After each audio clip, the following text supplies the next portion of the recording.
That piece I sent you talks a bit about vulnerability and Right. invulnerability. Now, this is a piece you wrote about a year, well, when Pope Francis was visiting, Right. and you contrasted Pope Francis with Donald Trump, which is not an intrinsically difficult contrast to draw, I must say.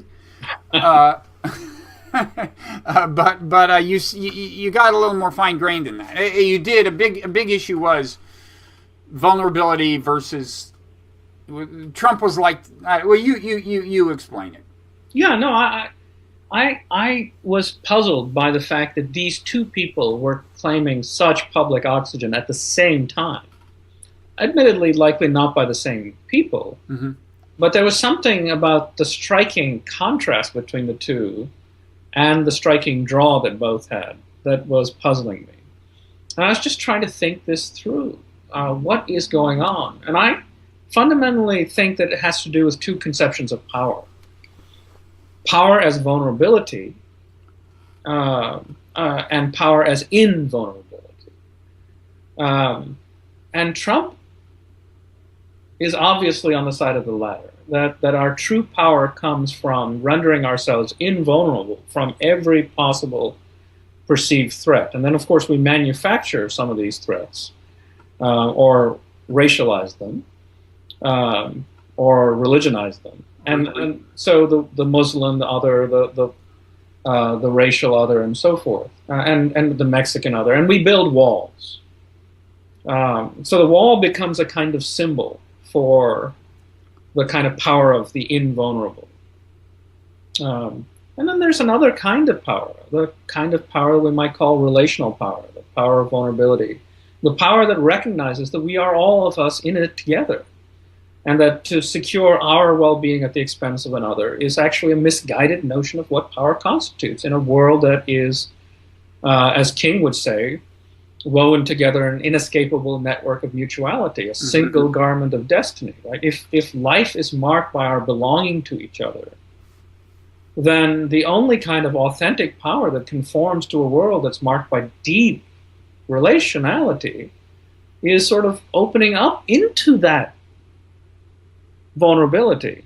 Now, this doesn't mean we render ourselves and put ourselves in situations of precarity where we add sort of vulnerability on top of vulnerability, right? So we certainly are not, I'm not talking about adding poverty onto the fact that we're already vulnerable, because just simply because we're mortal, finite, threatened by weather and any number of things, right? So yes, there are certain kinds of precarious situations we seek to avoid, but realizing that we're sort of just bound to be vulnerable by the fact that we just fragile human creatures who belong to each other and need each other, that is another kind of power that we ought to be seeking, right? The power of our co-belonging and nurturing in us a capacity to recognize that I can't actually be well and whole and hale in an economic system that marginalizes you. And I see Francis as a kind of embodiment of this wisdom of our co-belonging, and including, of course, to the planet Earth. The one issue that's being mentioned not a whit by either party, ironically, is the greatest threat that we all actually face: planetary peril through climate change. So, of which he has become an ardent supporter. So, I wish we could talk theologically and spiritually about opening into our belonging with each other, and the virtue that would have to meet that sort of belonging with each other are virtues like love and compassion. So you're equating the acknowledgement of vulnerability with the recognition of practical interdependence. That's correct. We have to work together. We have to, I can't lose. I can't win if you lose, and so on. That's right. I mean, because if you are, I think it goes well beyond climate. The forms of interdependence. I mean, I think if millions of Muslims in the Middle East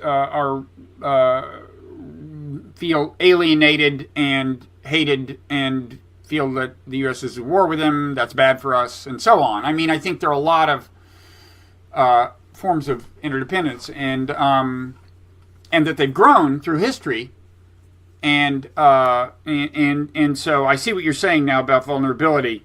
I mean, Trump, of course, is addressing. He's in some sense addressing people's vulnerability. You would say he's taking advantage of their sense of vulnerability and magnifying.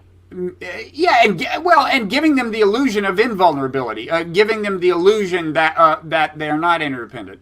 That's correct. Yeah, that they can actually secure their well-being by cutting themselves off from others in need. Right. And that's a theological and metaphysical lie. That's just not the kind of world we inhabit. And to sort of this is where I think it's insufficient to make moral claims. It's important to add something more than an exclamation mark by saying we just don't live in that world. We live in a world in which we are bound to each other. And the Christian theologian says that's the world that God has created. God has created us in a world of interdependence, where the well-being of one depends on the well-being of all. And so to sort of act against that world is to act against the very structures of creation. So would you say if we agree that history has actually featured a growth in interdependence, I mean, certainly relative to like 3,000 years ago when people around the world didn't even know about each other, that is an expression of divine will or an expression of divinity, the growth in interdependence with the moral entailments it has, right? I mean, responding wisely to interdependence involves a kind of moral growth, right? No, it's astonishing, of course, that the persons to whom we look to guide us in terms of cultivating the appropriate sentiments in an interconnected world are people who lived over 2,000 or 2,500 years ago. So apparently this wasn't news to the Buddha or to Jesus. So whether we're in any sort of state of moral advancement over those who intuited the nature of reality before we got there is hardly demonstrable to me.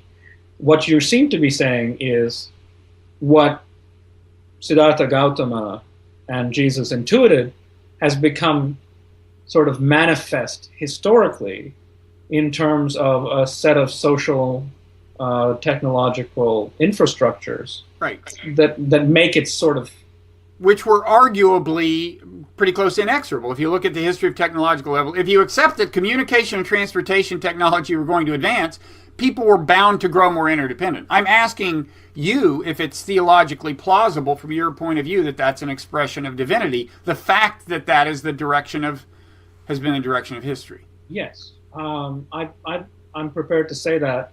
I could get there by any number of different theological and metaphysical schemes. But yes, I would say yes to your statement. But in light of our sort of particular conversations around Trump, I think, and Francis, it seems to me that we have a choice. We have a fairly stark choice between sort of living into the truth of our admittedly occasionally scary vulnerability with blinders off, or denying it and saying, I will work for my own well-being and the well-being of those who look like me. Mm-hmm. And we are being presented by that stark choice in Trump. I do not think of Hillary as the antithesis, by the way. I mean, as a sort of hawkish neoliberal, I don't think of her as a kind of quality. I mean, I think she's not a pathologically unbalanced person, as I actually happen to think Trump is. So I'm not going to sort of generate any false equivalence here, but she isn't yet advocating the kind of vision I would like her to more robustly advocate. Still, she comes far closer to speaking the truth of our being stronger together, to use one of her sort of platform statements, than Trump does. So there is a kind of clear sense that if we're going to be spiritually and theologically attuned to the nature of our co-belonging, there's a pretty clear choice, a pretty obvious one. Okay, well, we will leave it there. So we've now had a conversation about Tillich, a conversation about Trump, and we will see months down the road if there's anybody else who probably would lie somewhere between those two poles, I would think, in some sense. But anybody else to have a conversation about? Well, we haven't even gotten to all the stuff that we could have talked about the relationship between love, power, and justice, which are fundamental themes in Tillich that we could have talked about today, where power has to be corrected by and ordered towards the norms of love and justice. But anyway, that's another. Well, some of that was a little bit implicit, I would say. Yes, but yes, I think so. But okay, then that's the next one, and we'll wait and see whose administration we're doing it during. Okay, well, thanks again, John. Really appreciate it. That was very good. Thanks. Take care.